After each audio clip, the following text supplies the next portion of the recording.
Congress party అధికారంలోకి వచ్చిన తర్వాత ఇగో ఈ రకంగా చెరువులు వాగులు వంకలు మొత్తం పూర్తిగా ఎండిపోయినాయి. ముంపు గ్రామాలు ఇగో ఇవి. ఇది ఎక్కడ ఊరునే తేల్చినటువంటి కరువుతోని ఈ ఊరు బయటకు వచ్చేసింది. అంటే డ్యాంలో నీళ్లు మొత్తం పూర్తిగా ఎండిపోయింది. రాజన్న సిరిసిల్ల జిల్లా బోయినపల్లి మండలంలోని రాజరాజేశ్వర మధ్యమానేరు జలాశయంలో నీరు తగ్గడంతో ముంపు గ్రామాలు బయటపడుతున్నాయి. ఈ జలాశయం నిర్మాణంలో 11 గ్రామాలు ముంపునకు గురైనాయి. ఆ 11 గ్రామాలు ఇక బయటకు వచ్చినటువంటి పరిస్థితి.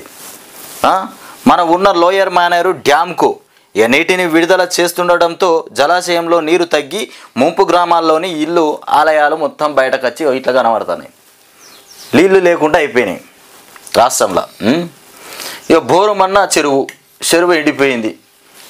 నల్గొండ జిల్లా ముషుంపల్లి గ్రామంలోని చెరువు ఇది, నల్గొండలో. ఇట్లా ఉంది మన రేవంత్ అన్న పరిపాలన. ఇక మరోవైపు రేవంత్ రెడ్డి ఏమో చేస్తుండే. ఇక్కడ ఏం చేస్తుండయా అంటే తుక్కగూడ సభ ఏర్పాట్లపైన అధికారులతో చర్చిస్తున్న సీఎం రేవంత్ రెడ్డి. చిత్రంలో ఎమ్మెల్యే మల్రెడ్డి, రంగారెడ్డి తదితరులు. ప్రజలారా మీకు దండం పెట్టి చెప్తున్నా, మీరు చేసింది ముమ్మాటికి తప్పు చేసినారు. రేవంత్ రెడ్డిని అధికారంలోకి తీసుకురావడమే పెద్ద తప్పు. మీరు చేసిన తప్పే అది. ఇవాళ తెలంగాణ రాష్ట్రం అంటే మన ఏళ్ళతోని మన కంట్లో పొడుచుకున్నట్టే అయిపోయింది మన బతుకులు. కేసీఆర్ 10 ఏళ్ల పాలనలో 100 ఏళ్ల విధ్వంసం. బిడ్డ జైలుకు వెళ్ళాక ఆయనకు ప్రజలు గుర్తుకొచ్చారు. ఇక 1000 పుస్తకాలు చదివినా వానాకాలం ఎప్పుడొచ్చేది తెలియదా? ఎన్నికల్లో లబ్ధి కోసమే మాజీ సీఎం ఇక వేషాలు. ముఖ్యమంత్రి రేవంత్ రెడ్డి విమర్శలు. అంటే దీన్ని బట్టి రేవంత్ రెడ్డి ఏం చెప్తుండు, కరువు వచ్చినా కాటకం వచ్చినా మాజీ ముఖ్యమంత్రిగా ఉన్నటువంటి కేసీఆర్ గతంలో ఆయన ఇప్పుడు ప్రజల మధ్యకు రావద్దు, ప్రజల మధ్యలోకి వచ్చి ప్రజల్లో ఉన్నటువంటి కష్టాలను తెలుసుకోవద్దు, ఇంట్లోనే ఉండాలి. అప్పుడు మాత్రమే రేవంత్ రెడ్డి గారికి చాలా సంతోషం. ప్రజల్లోకి వస్తే ఇగో లేనిపోని అబండాలు ఇట్లా వేస్తాడన్నట్టు. ఇప్పుడు వానాకాలమే కాదా, నీళ్ళు ఎక్కడ ఉంటాయని మాట్లాడుతాడు. మరి గతంలో కేసీఆర్ కూడా ముఖ్యమంత్రి ఉన్నప్పుడు వాటర్ ఉన్నాయి కదా, ఇదే డ్యామ్లల్లా ఇదే మానేరులో ఇక్కడ నీళ్ళు ఉన్నాయి కదా అప్పుడు. మరి ఇప్పుడు ఎందుకు నీళ్ళు ఎండిపోయినాయి? ఇవాళ వర్షంకాలం కాదు, కేసీఆర్ బయటకు వచ్చి బిడ్డ జైలుకు పోగానే ఆగమాగమైపోయి బయటకు వచ్చి ప్రజలు గుర్తుకొచ్చిరా ఇప్పుడు ఇట్లాంటి మాటలు మాట్లాడుతుండు. మరి ఇన్ని రోజులు వాటర్ ఎట్లా ఉన్నాయి? గతంలో కూడా ఎండాకాలం వానాకాలం అన్ని కాలాలు వచ్చినాయి. అప్పుడు డ్యామ్లలో నీళ్ళు ఉన్నాయి, అన్ని కాలువలలో కూడా నీళ్లు పారినాయి. మరి ఇవాళ ఎందుకు పారట్లే? నీ పని ఇదే? నువ్వు ప్రజల దగ్గరికి పోయి కష్టాలను తెలుసుకుంటావా, లేకపోతే తుక్కగూడలో సభ ఏర్పాట్ల ప్రచారంలో ఉంటావా? నువ్వు చేసే పని చాలా బాగుంది, కానీ కేసీఆర్ చేసే పని బాగలేదు. రైతుల దగ్గరికి పోయి పరామర్శించడం సరికాదు. ఇక నువ్వు ప్రచారానికి సిద్ధం కావడం ఇది కరెక్ట్ అయిన ఆప్షన్ ఏమో. ఇదే కరెక్ట్ ఉన్నట్టున్నది. ఇగో తెలంగాణలో కేసీఆర్ 10 ఏళ్ల పాలనలో 100 ఏళ్ల విధ్వంసం చేశారని ముఖ్యమంత్రి రేవంత్ రెడ్డి ఆరోపించారు. రంగారెడ్డి జిల్లాలోని తుక్కుగూడలో ఈ నెల 6న కాంగ్రెస్ నిర్వహించే జనజాతర సభ ప్రాంగణాన్ని సీఎం మంగళవారం పరిశీలించారు. ఆయన వెంట జిల్లా ఇన్ఛార్జ్ మంత్రి శ్రీధర్ బాబు, ఇబ్రహీంపట్నం ఎమ్మెల్యే మల్రెడ్డి, ఇక రంగారెడ్డి, మహేశ్వరం, మొత్తానికి నియోజకవర్గ కాంగ్రెస్ ఇన్ఛార్జి ఇక కిచ్చెన్న గారి లక్ష్మారెడ్డి, జిల్లా కాంగ్రెస్ అధ్యక్షుడు చల్ల నరసింహారెడ్డి, ఇక బడంగపేట మేయర్ పారిజాత నరసింహారెడ్డి, మాజీ ఎమ్మెల్యే తీగల కృష్ణారెడ్డి తదితరులు మొత్తం మీద ఈ రేవంత్ రెడ్డి ఎంబాడ తిరుగుతురు. వాళ్ళంతా ఏమో చేసి పెడతారనుకొని తిరుగుతున్నారు. ఇట్లా కేసీఆర్ అట రైతుల దగ్గరికి పోయి పరామర్శించడం పెద్ద తప్పంట. గత 6 నెలల్లో 57.6% లోటు వర్షపాతం లోటు ఉందట గత 6 నెలల్లో.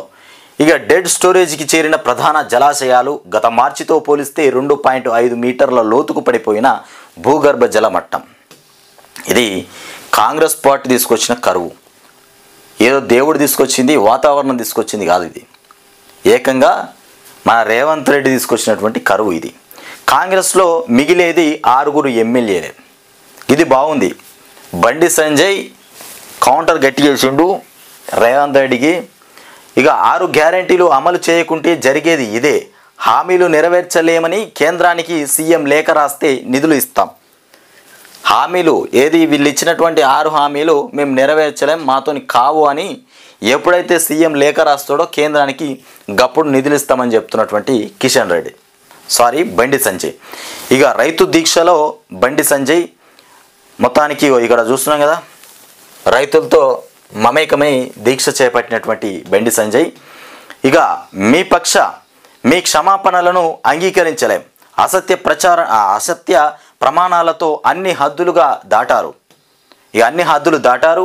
ఇక పతంజలి కేసులో రామ్దేవ్ బాబా, ఆచార్య బాలకృష్ణ సుప్రీంకోర్టు ఆగ్రహం, తదుపరి చర్యలకు సిద్ధంగా ఉండాలని కూడా హెచ్చరిక. ఇక ఖమ్మంపై పీఠముడి రాహుల్తో చర్చించాకే ఇక ఖరారు, అక్కడి అభ్యర్థిని బట్టి కరీంనగర్ పైన నిర్ణయం తీసుకుంటామంటున్నారు. ఖమ్మంపై పీఠముడి పడింది కదా, అయితే అక్కడ ఉన్నటువంటి రాహుల్తో చర్చించాకే ఖరారు చేస్తారట అక్కడి అభ్యర్థిని. రాహుల్తో నేను చెప్పలే, ఢిల్లీకి పోవాలి, ఏ ముచ్చటైనా ఢిల్లీకి పోయి అడిగి రావాలి ఫస్ట్. ఇది రేవంత్ రెడ్డి యొక్క పాలన కాదు, రేవంత్ రెడ్డి ఇష్టం పనిచేయదు. ఇక్కడ ఏది కావాలన్నా ఢిల్లీకి పోయి చెప్పి రావాలి, అట్టయితేనే నడుస్తుంది. ఇక దద్దరిల్లిన దండకారణ్యం 2 ఎన్కౌంటర్లలో 12 మంది మావోయిస్టులు మృతి, ఛత్తీస్గఢ్లో 10 మంది, మధ్యప్రదేశ్లో ఇంకో 2 చనిపోయినారు. మొత్తానికి సిఎస్ శాంతికుమార్కి వినతి పత్రం అందజేస్తున్నటువంటి బారాస నేతలు సత్యవతి రాథోడ్, జగదీష్ రెడ్డి, మధుసూదన్ చారి, చిత్రంలో వివేక్ నంద, బల్క సుమన్, ఇక షేరి సుభాష్ రెడ్డి, కౌశిక్ రెడ్డి, ఇక గంగుల కమలాకర్, రాజేశ్వర్ రెడ్డి, దండే విఠల్ వీళ్ళందరూ కలిసి వినతి పత్రం ఇస్తున్నారు. కౌశిక్ రెడ్డి కూడా ఉన్నాడు. ఇక వరికి బోనస్ నష్టాలకు పరిహారం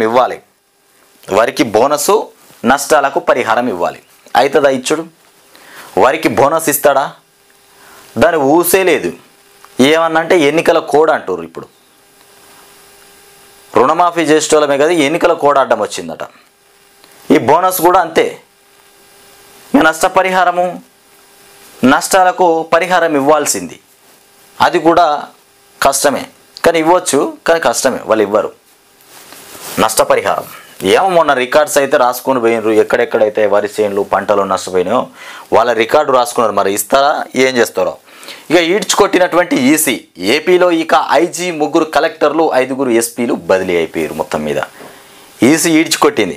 మరి ఈ బదిలీలతోని మరి మా పవన్ కళ్యాణ్కేనో ప్రాబ్లం, జగన్కేనో. మొత్తం మీద వైకాపాతో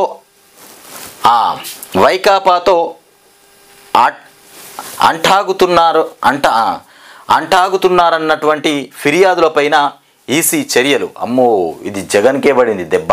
వైకాపాతోని ఈడ్చికొట్టిన ఈసీ, ఏపీలో ఒక ఐజీ 3 కలెక్టర్లు 5 ఎస్పీలు బదిలీ అయిపోయారు. ఈ బదిలీలతోని దెబ్బ ఎవరికి దాకింది? మరి పవన్ కళ్యాణ్కి దాకిందా, మరి జగన్కు దాకిందో? ఇక వైకాపాతో అంటాగుతున్నారన్నటువంటి ఫిర్యాదు పైన ఇది వైకాపా జగన్తోని సంబంధాలు ఉన్నాయి, వైకాపాతో సంబంధాలు ఉన్నాయని పుసుక్కన వీళ్ళందరినీ బదిలీ చేసి పాడేసినారంట. ఇక గుంటూరు రేంజి ఐజీ ఇక పాలరాజు పైన వేటు. ఇక కృష్ణ, అనంతపురం, తిరుపతి కలెక్టర్లు ఇక రాజబాబు, గౌతమి, లక్ష్మీశల పైన చర్యలు. ఇక ప్రకాశం, పల్నాడు, చిత్తూరు, అనంతపురం, నెల్లూరు ఎస్పీలు కూడా మొత్తానికి బదిలీ అయిపోయారు. బదిలీ అయిపోయిన లిస్టు యొగ్గిది. వైకాపాతోని సంబంధాలు ఉన్నాయని, వాళ్ళకే మద్దతు పలికే అవకాశాలు ఉన్నాయని తీసేసినారంట. ఫిర్యాదుల మేరకు బదిలీ చేసిరు. ఇక కేసీఆర్ను చూస్తే జాలేస్తోంది, అధికారం పోయింది, కూతురు జైలుకు పోయింది. ఎన్నికలు ఉన్నందునే రైతుల పైన ఇక కపట ప్రేమ, లేకపోతే బయటకు వచ్చేవాడే కాదు. ఇవన్నీ మాట్లాడేది ఎవరయ్యా? ఇక మీ పాపాలకు భయపడే నాడు వరుణుడు పారిపోయాడు, అందుకే కరువు. తుక్కగూడ సభలో కాంగ్రెస్ మేనిఫెస్టో విడుదల, సీఎం రేవంత్ రెడ్డి వెల్లడి. ఇవన్నీ మన ముఖ్యమంత్రి రేవంత్ రెడ్డి వెల్లడి చేస్తుండు. మంచి సెక్యూరిటీ ఇచ్చినారట. ఏం సెక్యూరిటీ ఇచ్చినారో. ఇక కేటీఆర్కు భయం ఎందుకు? ఫోన్ ట్యాపింగ్లో ఆయన ప్రమేయమే లేకపోతే అంత కలవరం దేనికి? నోటీసులు ఇస్తే జవాబు ఇచ్చేందుకు సిద్ధం. జైల్లో ఉన్న కవిత రుద్రాక్షమాల కావాలని అడుగుతున్నారు. ఇక 10 ఏళ్లలో ఆమె మెడలో తాలిబొట్టు ఎన్నడూ చూడలేదు. ఇవి ఏం వార్తలు రా నాయన? ఈ తాలిబొట్టు చూడకపోతే కూడా ఇది ఒక రాత, ఇది ఒక వార్త. తాలిబొట్టు చూడలేదంట, దాన్ని కూడా రాసినారు. ఇక జైలుకు వెళ్ళాక తాలి గుర్తుకొచ్చిందా? మంత్రి కొండ సురేఖ విమర్శలు. అసలు మీకు కరువు ఉందా? ట్యాపింగ్ దేశద్రోహం, పోలీసులను ప్రైవేటు సైన్యంలా మార్చుకున్నారు. ఇక లీగల్ నోటీసులు పంపిస్తా, నాపై సిగ్గులేని నిరాధార ఆరోపణలు చేస్తున్నారు. కేటీఆర్ మాట్లాడుతాడు. లీగల్ నోటీసులు పంపిస్తా, నిరాధారంగా నా పైన అనేకమైన మాటలు మాట్లాడేటోళ్ళందరికీ పంపిస్తా అని చెప్తున్నాడు. క్షమాపణ చెప్పకపోతే తీవ్రమైనటువంటి పరిణామాలు ఉంటాయి. మంత్రి కొండ సురేఖ, యొన్నం శ్రీనివాస్ రెడ్డి, కేకే మహేందర్ రెడ్డికి కేటీఆర్ హెచ్చరిక. ఇక నిజాలు తెలుసుకొని మీడియా సంస్థలకు నోటీసులు పంపుతానని వెల్లడి. ఇట్లా ముందుకు రావాలి. ఇట్లా వస్తే గుండెల్లో రైళ్లు పరిగెడతాయి. రేవంత్ రెడ్డికి ఫోన్ ట్యాపింగ్తో కారు సీట్లకే ఎసరు. ఇక ప్రత్యర్థుల కదలికలు, సంభాషణలపైన పోలీసులతో బీఆర్ఎస్ పార్టీ నిఘా పెట్టింది. మొత్తం మీద ఆంధ్రజ్యోతిలో కూడా కొన్ని అంశాలు ఆపోజిషన్లోనే ఉన్నట్టున్నాయి. ఇక బీజాపూర్ అడవుల్లో ఎన్కౌంటర్, 11 మంది మావోయిస్టుల మృతుల్లో ఒకరు మహిళా నక్సల్. ఘటనా స్థలంలో ఇక అధునాతన మెషిన్ గన్, అధునాతన మిషన్ గన్ కూడా ఉందంట. 20 రోజుల వ్యవధిలో 4వ ఎన్కౌంటర్. ఇక సుకుమా బీజాపూర్ బంద్కు నక్సల్స్ పిలుపునిచ్చారు. మొత్తం మీద ఇక 100 కోట్లు హంఫట్ తుక్కు పేరిట తినేశారు. కేటీపీఎస్లోని పాత విద్యుత్ ప్లాంట్ల తొలగింపు పనుల్లో భారీ కుంభకోణం. నిబంధనలు పట్టించుకొని అధికారులు టెండరు పొందిన సంస్థదే ఇష్టారాజ్యం. 8 కిలోమీటర్ల మేర ఇక పైపు లైన్లు మాయమైపోయినాయంట. ఇక విలువైనటువంటి కేబుళ్లను తరలించేసిన సంస్థ. కీలక అధికారికి 15 కోట్ల ముడుపులు. ఇందులో మరో 4 అధికారుల పాత్ర. 2030 దాకా పాత ప్లాంట్లను ఇక కూల్చొద్దని కేంద్రం ఆదేశించిన హడావుడిగా ఉత్తర్వులు జారీ చేసిందట. ఇక బిల్లులు మంజూరు కోసం బీటాక్స్ 8-9% కమిషన్ వసూలు చేస్తున్నారు. ధరణి పోర్టల్లో 2 లక్షల కోట్ల కుంభకోణం. ఈ అంశాన్ని నీరు గార్చేందుకు కాంగ్రెస్ ప్రయత్నం చేస్తోందంట. నా అనుకున్న వాళ్ళను నాశనం చేశాడు. ఇది కాంగ్రెస్ జాబితా. ఇది కూడా కేసీఆర్కు. చిన్ననాన్నను చంపేసిన వాళ్ళకే ఎంపీ టికెట్ ఇచ్చాడు. హత్యను రాజకీయానికి వాడుకున్నారు. జగన్ పైన షర్మిల ఫైర్. ఇది ఆ ఏపీది. జగన్ మీద షర్మిల ఫైర్ అవుతుంది. ఇక చిన్ననాన్నకి న్యాయం జరగలేదు. ఇక ప్రజలకు ఏం జరుగుతుంది? అప్పుడు చెల్లి కాదు, ఇక్కడ బిడ్డవన్నాడు. ఇక సీఎం అయ్యాక మారాడు. ఇక హంతకుడు హత్య చేయించిన వాళ్ళు చట్టసభల్లోకి వెళ్ళకూడదు. అందుకే కడప నుంచి పోటీ చేస్తున్నానన్న ఏపీసీసీ అధ్యక్షురాలు. ఇక మొత్తానికి ఏపీలో 5 లోక్సభ 114 అసెంబ్లీ అభ్యర్థులతో కాంగ్రెస్ జాబితా విడుదలైపోయింది. మొత్తం మీద 5 లోక్సభ 14 అసెంబ్లీ టికెట్లు కూడా విడుదలైపోయినాయి. ఇక ఢిల్లీలో విలేకరులతో మాట్లాడుతున్న అతిష, త్వరలో 4 అరెస్ట్. ఇక నాతో పాటు మంత్రి సౌరభ్, ఎమ్మెల్యే దుర్గేష్, ఇక ఎంపీ రాఘవ్ చద్దాను అదుపులోకి తీసుకున్న ఛాన్స్ యాప్. ఇక మంత్రి అతిష సంచలన వ్యాఖ్యలు. కరడుగట్టినటువంటి నేరగాళ్ల మధ్య కేజ్రీ ఉన్నారట. పక్క సెల్లో ఇక చోటా రాజన్, ముజాహిదీన్ ఉగ్రవాది రహ్మాన్. ఇక తిహాడ్ జైల్లో సెల్లోనే ఢిల్లీ ముఖ్యమంత్రి ధ్యానం యోగా. రోజుకు 5 నిమిషాలు ఫోన్లో మాట్లాడేందుకు అవకాశం. ఇక పడిపోయిన కేజ్రీవాల్ షుగర్ లెవెల్స్. ఇంటి నుంచి మధ్యాహ్నం రాత్రి భోజనాలకు అనుమతులు. కేజ్రీవాల్ పరిస్థితి ఈ రకంగా దారుణంగా మారిపోయింది. షుగర్ లెవెల్స్ పడిపోయినట్ట. కల్వకుంట్ల కన్నారావు అరెస్టు. పోలీసుల అదుపులో కన్నారావు. భూ వివాదంలో జోక్యం. 1 రోజులుగా పరారీ. ఇక ఢిల్లీ బెంగళూరులో మకాం, మధ్యలో మల్డీవ్స్ ట్రిప్. ఇక అరెస్టు చేయలేదు, నేనే లొంగిపోయా అని చెప్తున్నటువంటి కన్నారావు. గజ్వేల్లో హరీష్ను అడ్డుకున్న డబుల్ లబ్ధిదారులు ఇళ్ల సర్టిఫికెట్లు ఇప్పించాలంటూ ఆందోళన.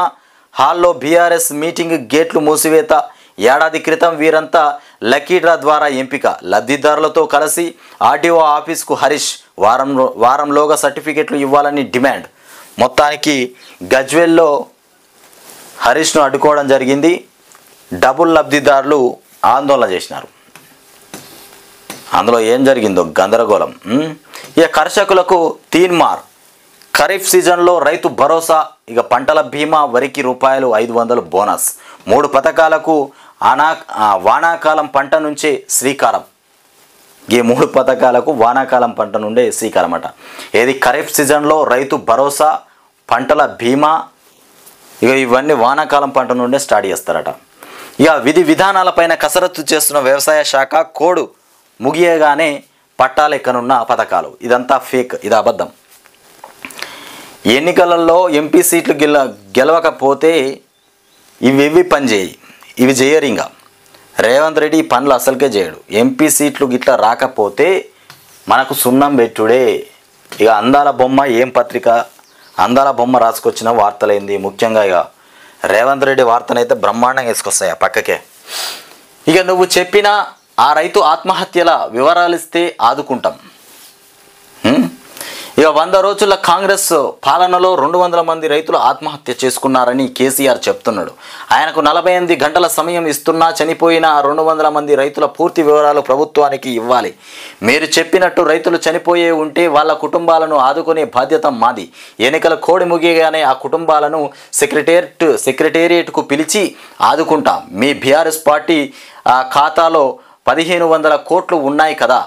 ఇక ఆ పాపపు సొమ్ము నుంచి 100 కోట్లు రైతులకు ఇచ్చి ఉంటే నువ్వు కేసీఆర్ చేసిన పాపం కొంతైనా తగ్గేది. రేవంత్ మాట్లాడుతుండు. 200 మంది ఆత్మహత్యలు చేసుకున్నా అంటే అది అబద్ధం అంటుండు. ఇక ఏం కాలం ఎప్పుడో, ఏ కాలం ఎప్పుడో తెలియదా? హార్డ్ డిస్క్ను ఇక ముక్కలు చేసి మూసీలో వేసి ప్రణీత్రావుతో కలిసి ఆధారాలు ధ్వంసం చేసిన భుజంగరావు తిరుపతన్న. రిమాండ్ రిపోర్టులో కీలక విషయాలు వెలుగులోకి వచ్చినాయట. మూసీ నుంచి 9 హార్డ్ డిస్కులు స్వాధీనం. ఇక ఎస్ఐబి ఆఫీస్లో ఆధారాల సేకరణ. ఇక భుజంగరావు తిరుపతన్నకు ఈ నెల 6 వరకు judicial remand. Retired ASP Venugopal రావుకు పోలీసుల నోటీసులు. మొత్తానికి మూసీ నది నుండి 9 హార్డ్ డిస్కులు స్వాధీనం చేసుకున్నాడట. ఈ అమ్మాయి ఎట్లా తీసిర్రా నాయన మూసీ నది నుండి మళ్ళా. ఇక ఢిల్లీ లిక్కర్ స్కామ్ కేసులో అప్పు ఎంపీకి బెయిల్. లిక్కర్ స్కామ్ కేసులో అప్పు ఎంపీ సంజయ్ సింగ్కు సుప్రీంకోర్టు బెయిల్ మంజూరు చేసింది. మొత్తానికి 17 జిల్లాల్లో 42 డిగ్రీలు. రాష్ట్రంలో ఎండల తీవ్రత రోజుకు పెరుగుతుంది. ఇక రోజుకు పెరుగుతున్న ఎండలు కొంచెం జాగ్రత్తగా పోవాలి బయటకు పోయేటోళ్ళు. ఒకే రోజు ఒకే ఇంట్లో 3 మృతి. కొడుకు ఫస్ట్ బర్త్డేకు రానన్న భర్త. కొడుకు ఫస్ట్ బర్త్డేకు రానన్న భర్త. ఇక మనస్తాపంతో కొడుకు విషమిచ్చి సూసైడ్ చేసుకున్న భార్య. బిడ్డ మనుమడు మృతితో కలత చెంది విషం తాగి అమ్మమ్మ మృతి. కరీంనగర్ రూరల్ మండలం బొమ్మాకల్లో విషాదం చోటు చేసుకుంది. దారుణమైన పరిస్థితి. కొడుకు బర్త్డేకి భర్త రానంటే భార్య కొడుకు చనిపోతే ఆ విషాదాన్ని చూడలేక అమ్మమ్మ కూడా ఆత్మహత్య చేసుకుంది. కాళేశ్వరంపై త్వరలో ఎంక్వైరీ మొదలు పెడతాం. ఇంకా ఎంక్వైరీ మొదలు పెట్టుర్రి. ఎన్నికలు అయిపోయినాక మళ్ళీ అదే పట్టుకోరు. ఇక ఇంకేమున్నాయి, ఓట్లే అయిపోయాయి. ఓట్లు ఉన్నన్ని రోజులంటే దాని గురించి మాట్లాడారు. ఇప్పుడు ఎన్నికలు అయిపోయిన తర్వాత కూడా మళ్ళీ కాళేశ్వరం మీద ఎంక్వైరీ పెడతాం, ఇంకా కూడా సర్వేలు చేపడతామంటే ఎందుకు అవి? సెక్యూరిటీ డిపాజిట్ కడితేనే ఇక మిల్లర్లకు వడ్లు. ఇక సీఎంఆర్లో అక్రమాలకు చెక్ పెట్టేందుకు సర్కారు నిర్ణయం. ఇప్పటికే ఇతర రాష్ట్రాల్లో అమలవుతున్నటువంటి విధానం తెలంగాణలోనూ ప్రవేశపెట్టాలని సర్కారు యోచన. బీఆర్ఎస్ హయాంలో మిల్లర్లకు అనుకూలంగా నిర్ణయాలు, ధాన్యం పక్కదారి పట్టిస్తూ ఇక సీఎంఆర్ ఎగ్గొడుతున్నటువంటి మిల్లర్లు. ఇట్లా ఉన్నది. ఇక దళిత బంధు ప్లస్లో అంబేద్కర్ అభయహస్తం. కసరత్తు చేస్తున్న రాష్ట్ర సర్కార్ ఒక్కొక్కరికి 12 లక్షల సాయం. పూర్తి స్థాయి బడ్జెట్ పెట్టినప్పుడు ప్రకటించే ఛాన్స్.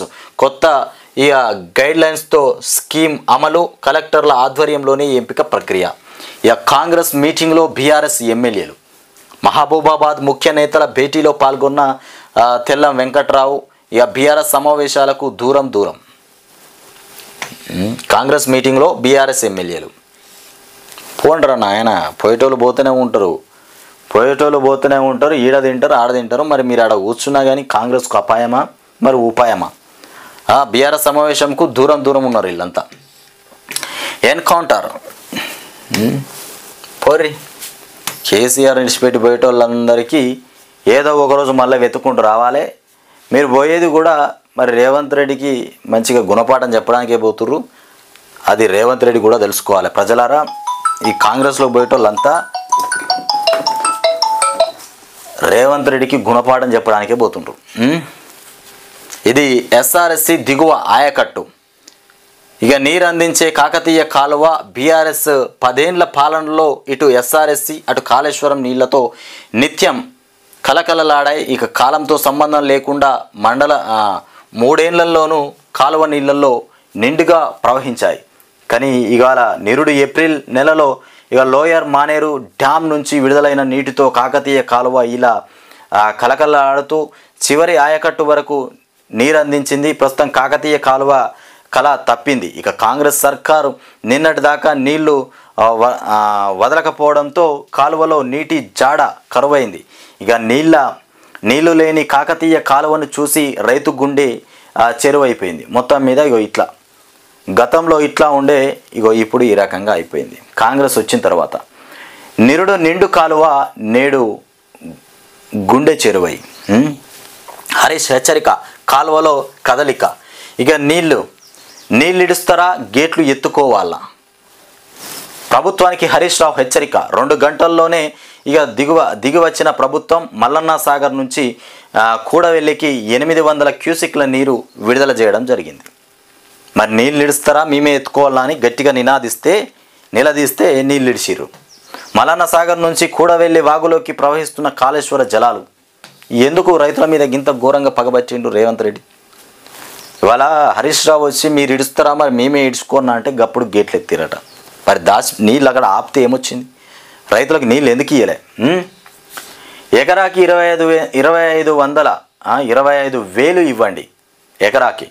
పంటలు ఎండి నష్టపోయిన రైతులను ఆదుకోవాలని ఈసీ అనుమతితో రుణమాఫీ చేయాలి అంటూ యాసంగి వడ్లకు 500 బోనస్ చెల్లించాలని రైతు సమస్యలపై సిఎస్కు బీఆర్ఎస్ మొత్తానికి వినతి పత్రం అందజేశారు. ఇక ప్రజాహితమా ప్రచారమా? కాళేశ్వరం పిల్స్పై హైకోర్టు ఆగ్రహం. ఎన్నికల ప్రసంగానికి హైకోర్టు వేదిక కాబోదు. ఇక కోర్టులో రాజకీయ ప్రసంగాలు సహించం. కాళేశ్వరంలో అవినీతిపైన ఆధారాలు ఉన్నాయా? ఇక ప్రభుత్వ వైఖరి తెలియకుండా ఆదేశాలు ఇవ్వలేం. ఇక సిబిఐ దర్యాప్తుపై ప్రభుత్వ వైఖరి తెలియాలి. హైకోర్టు వ్యాఖ్యలు. విచారణ 8కి వాయిదా పడింది. ఇక ముడుపులు డబ్బులు ఏవి? ఇంతకు ఏమి పట్టుకోలేదు కదా. ముడుపులేవి, డబ్బులేవి, ఇంతవరకు ఏం పట్టుకోలేదు కదా. కనీసం డబ్బు ఆనవాళ్లు లభించలేదు. మద్యం పాలసీ కేసుపైన సుప్రీంకోర్టు ఇంకా కస్టడీ పొడిగించాలా అని ప్రశ్న. అవసరం లేదని కోర్టుకు తెలిపినటువంటి ఈడీ అప్నేత సంజయ్ సింగ్కు బెయిల్. అప్నేత సంజయ్ సింగ్కు బెయిల్. ఇంతవరకు లిక్కర్ స్కామ్లో డబ్బులు పట్టుకోలే, దానికి సంబంధించిన ఆధారాలు పట్టుకోలే. ఇక హైకోర్టు సీరియస్ అయిపోయింది. కాంగ్రెస్ నేతలకు లీగల్ నోటీసులు. రాష్ట్రంలో బీ ట్యాక్స్. ఇక మాదిగల గొంతుకపై కాంగ్రెస్ వేటు. ఇక బక్క జడ్సన్ బహిష్కరణ. ఇక 6 ఏళ్ల పాటు పార్టీ నుంచి సస్పెన్షన్. ఇక టీపీసీసీ క్రమశిక్షణ కమిటీ చర్యలు. ఇక కార్యకర్తలను భక్షిస్తున్నటువంటి తోడేలకు రాష్ట్రంలో పార్టీని అప్పజెప్పారు. కాంగ్రెస్ నుంచి బహిష్కరించడంపై సీరియస్ నేత జడ్సన్ స్పందన చేశారు. మొత్తం మీద రేపటి నుంచి జేఈఈ పరీక్షలు 12 వరకు మెయిన్ 2 ఎగ్జామ్స్ 2 గంటలు ముందుగానే ఇక విద్యార్థులకు ప్రవేశ అనుమతి. పరీక్ష కేంద్రాల జాబితా నుంచి 5 పట్టణాల తొలగింపు.